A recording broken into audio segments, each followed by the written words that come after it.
صحابہ کرام حضرت عمرو بن العاص رضی اللہ تعالیٰ عنہ کی سرکردگی میں مصر کے مشہور شہر اسکندریہ کا محاصرہ کیے ہوئے تھے۔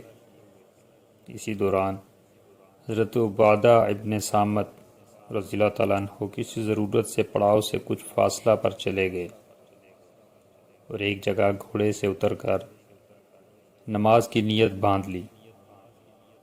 اتنے میں کچھ رومی کافر گھومتے ہوئے ادھر آ نکلے۔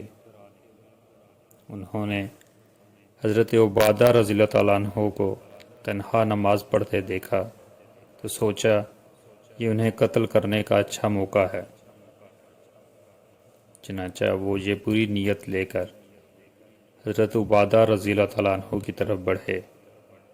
حضرت عبادہ رضی اللہ تعالیٰ عنہ نماز میں مشغول رہے، لیکن جب رومی ان کے بالکل ہی قریب پہنچ گئے تو انہوں نے جلدی سے سلام پھیرا، انتہائی پھرتی کے ساتھ چھلانگ لگا کر گھوڑے پر سوار ہو گئے اور رومیوں پر حملہ کر دیا۔ رومیوں کو ایک عابد درویش سے ایسی شجاعت کی توقع نہ تھی۔ جب اللہ کا یہ شعر ان کی طرف بڑھا تو وہ باگیں موڑ کر بھاگ کھڑے ہوئے، لیکن حضرت عبادہ رضی اللہ تعالیٰ عنہ نے ان کا تعاقب نہ چھوڑا۔ وہ سب آگے آگے اور یہ تنہا پیچھے پیچھے۔ جب جان بچتی نظر نہ آئی تو انہوں نے اپنا کچھ قیمتی سامان کمر کی پٹیاں کھول کھول کر زمین پر پھینکنا شروع کر دیا۔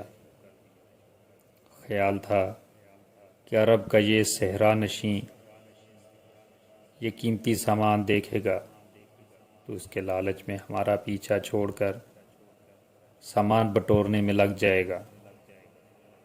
لیکن عبادہ رضی اللہ تعالیٰ عنہ سردار دو عالم صلی اللہ علیہ وسلم کے شیدائی تھے۔ انہوں نے سامان کی طرف نظر بھر کر بھی نہ دیکھا اور تعاقب جاری رکھا، یہاں تک کہ رومی بمشکل تمام قلعہ کے قریب پہنچے اور اندر گھس کر دروازہ بند کر لیا۔ حضرت عبادہ رضی اللہ تعالیٰ عنہ تھوڑی دیر قلعہ کے اوپر سے پتھر برساتے رہے اور اس کے بعد لوٹ آئے۔ واپسی میں ان رومیوں کا سامان زمین پر بکھرا تھا، مگر یہ درویش خدا مست اسے اٹھانے میں اپنا وقت کہاں برباد کرتے۔ واپس اسی جگہ پہنچے اور پھر نماز شروع کر دی۔ رومیوں نے سامان جوں کا توں پڑا دیکھا تو باہر آ کر اسے اٹھا لے گئے۔